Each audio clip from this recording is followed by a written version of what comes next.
Welcome to today's video where I'm going to be talking about the newest collection to Dieverune Cosmetics, the Gloomy Gardens.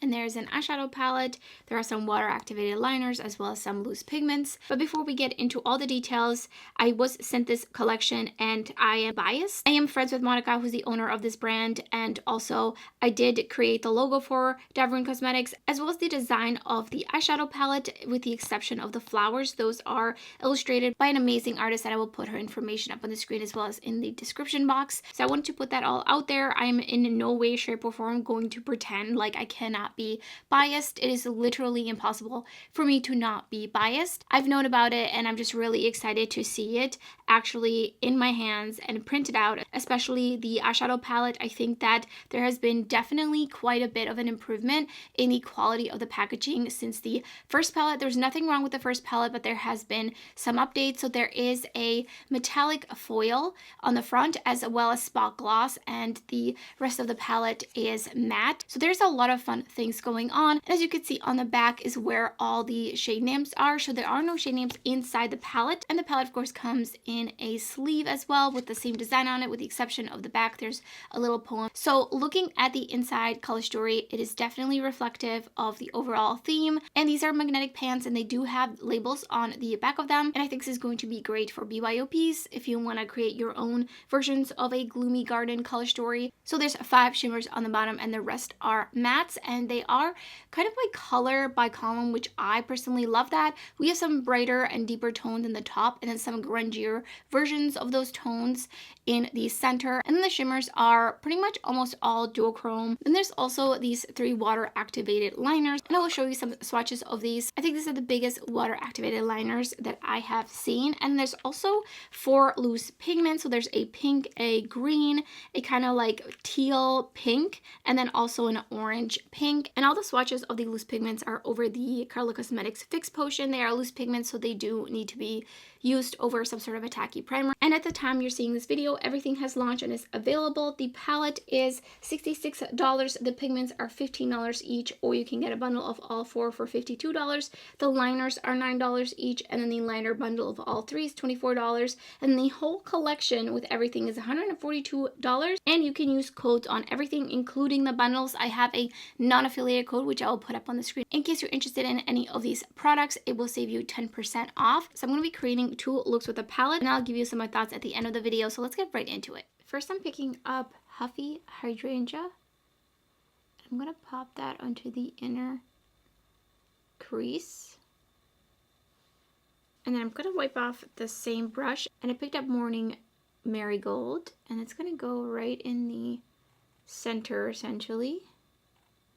And then I'm also going to bring it out here. I'm going to be blending a deeper shade into it, sticking a little bit more.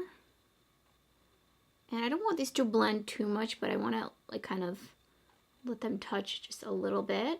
Then I'm taking a little bit of Morose Magnolia, and that's going to go on this outer portion.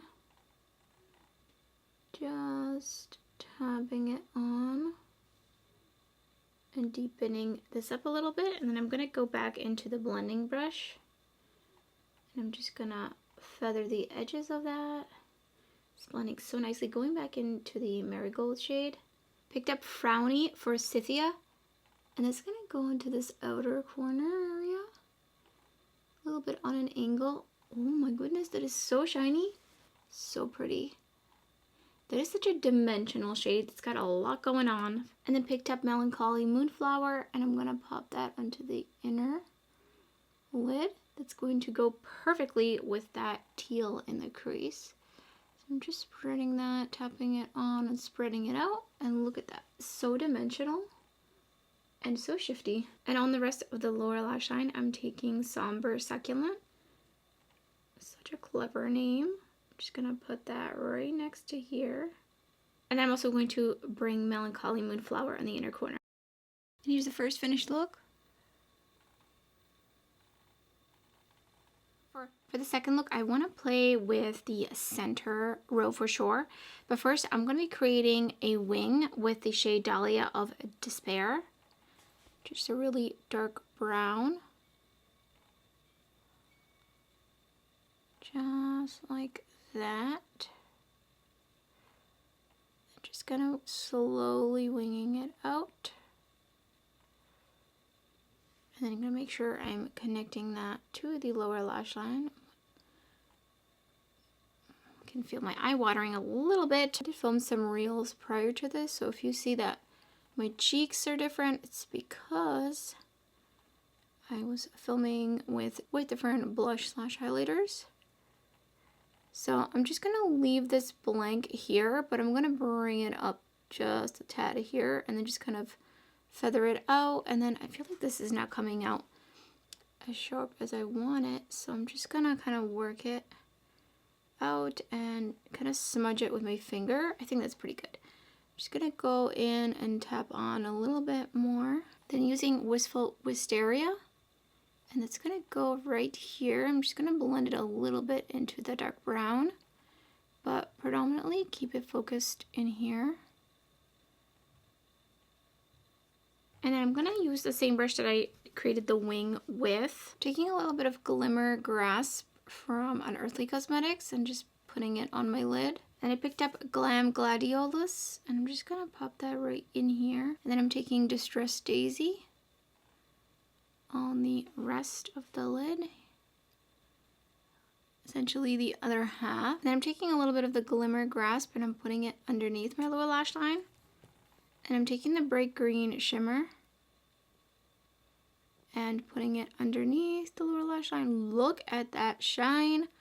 Definitely a little bit on the chunky side, so gotta be careful not to pick up too much. I'm gonna bring a little bit of that orange on the inner corner. Here's the second finished look.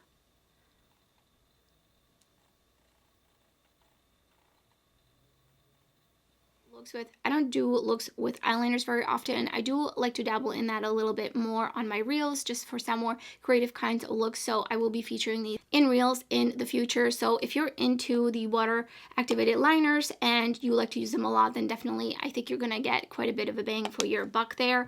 As for the pigments, these are so sparkly, very, very beautiful. You definitely have to use some sort of a tacky primer with these, of course, and I do recommend doing your eyes before your base with these. I think these pair really nicely with the eyeshadow palette, and I will definitely be featuring these in some reels in the future. Now onto the palette. I thank you to Monica for giving me this opportunity and also for entrusting me in a vision. I feel like we both are very much on the same wavelength when it comes to things, so when she tells me she has an idea, I immediately can visualize it in my head. So I'm really happy how this came out, and I love the upgrade of the foil as well as the embossing and the spot gloss and everything. And also the fact that these are all magnetic pans now. I just feel like this palette overall, just there's so much opportunity. Like I mentioned in the beginning, you can create your own version featuring these mattes or whatever other single eyeshadows you might have as well. I really like the color story. I like that there's some pops of bright colors and some also grungier pastel, as well as these two deepening up shades. And of course you could rearrange these whichever way you would like. The mattes in the Moth and the Moon palette, I felt like were a little bit on the thinner side, and I feel like they just could use a little bit of improvement, and I do feel like these are better than those. I definitely noticed a difference in using these, and I can't wait to use these all this week. That being said, there are a couple more shades I do need to try out, but from the shades that I use in these two looks, I definitely feel like there's a difference. Now onto the shimmers. They're so sparkly, so shiny. I think you could see a little bit in the pan. They do have just a slightly tiny bit of like a little bit of a texture to them, but they don't really pick up texture, or they don't look textured. It's just more to the touch, and they are so dimensional. I think that these shimmers go so well with the color story. I do want to mention that this iridescent shade does feel a little bit extra emollient, so I will have to try it out on my hooded oily lids to see if I get any creasing. Definitely will need to use it on a primer like the Too Faced Shadow Insurance or the Smashbox 24 Hour. So I did want to mention that. I could also use it as an inner corner highlight as well as a cheek highlight. Unfortunately, I wasn't able to do swatch comparisons for this video. Let me know in the comments below if you would like to see some comparisons. I can put them up in my stories throughout this week. So those are my thoughts on the new Gloomy Gardens collection. Let me know in the comments below which look was your favorite, and if you plan on picking anything up, I would love to hear your thoughts. And that's everything for this video. If you enjoyed it, don't forget to give it a thumbs up, and thank you so much for watching. I hope to see you next time.